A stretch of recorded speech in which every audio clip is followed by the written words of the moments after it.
30 January 1933, Berlin. President Paul von Hindenburg names Adolf Hitler the leader of the National Socialist German Workers' Party to the position of Chancellor. Hitler and the Nazis, as the National Socialists are known, have risen to power on a platform of extreme nationalism and anti-communism, coupled with common street thug violence to silence their critics. They have succeeded largely because Germany, historically one of the world's most powerful, vibrant nations, is now largely a basket case. The worldwide economic depression has had magnified effects here because of the severe reparations forced on the German people at the end of World War I. The Treaty of Versailles, which ended that war, led to hyperinflation and rampant unemployment. The effects of the treaty go far beyond the destruction of the German economy, however.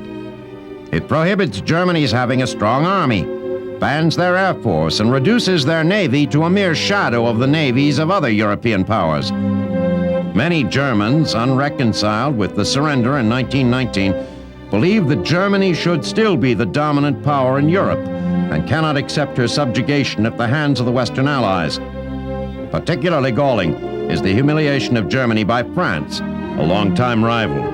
This underlying dissatisfaction, coupled with the ineffectiveness of the current government, has created a ripe environment for the growth of ultranationalistic groups bent on the destruction of Weimar Germany and the resurrection of German dominance.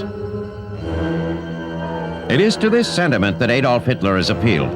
He and his followers, who began as little more than a rabble of beer hall theorists and carousers, have become the most potent political force in Germany.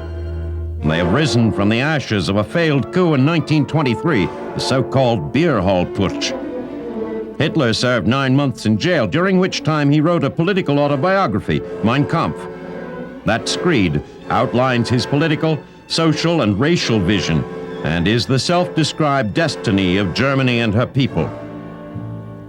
Out of jail, Hitler sought power in Germany in a seemingly legal manner. Amid the chaos enveloping the nation, the Nazis' ability to enforce order by violence, if necessary, won them the support of the military and the leaders of German industry. This support gave Hitler the legitimacy he so craved, and coupled with the intimidation of his opponents, has propelled him to the chancellorship. Now in power, Hitler moves to solidify his position. On 30 June, he ruthlessly eliminates all potential rivals. Within the party itself, he orders the execution of the leaders of the SA, the paramilitary group that helped him solidify his power.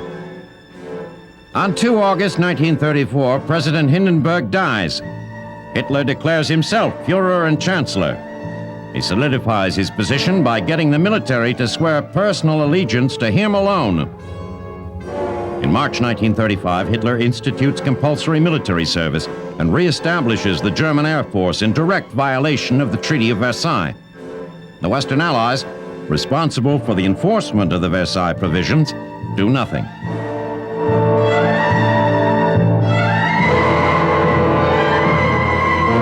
In March, Hitler issues the Nuremberg Decrees, greatly increasing the discrimination and persecution of Germany's large Jewish population.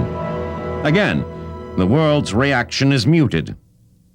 Emboldened, Hitler takes an even larger gamble.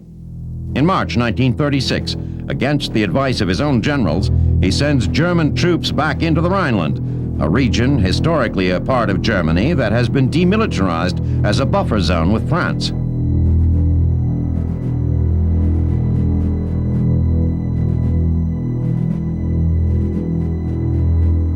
The British and the French briefly protest the move, but take no action.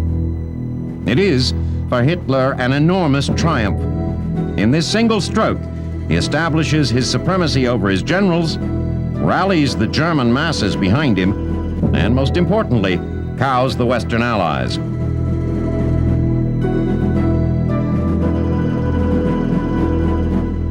Hitler's progressively more oppressive domestic policies, coupled with his rebuilding of the German military and disregard for the Treaty of Versailles, have many in the West watching him with a wary eye. But inside Germany, he is adored. To the German people, he is a hero.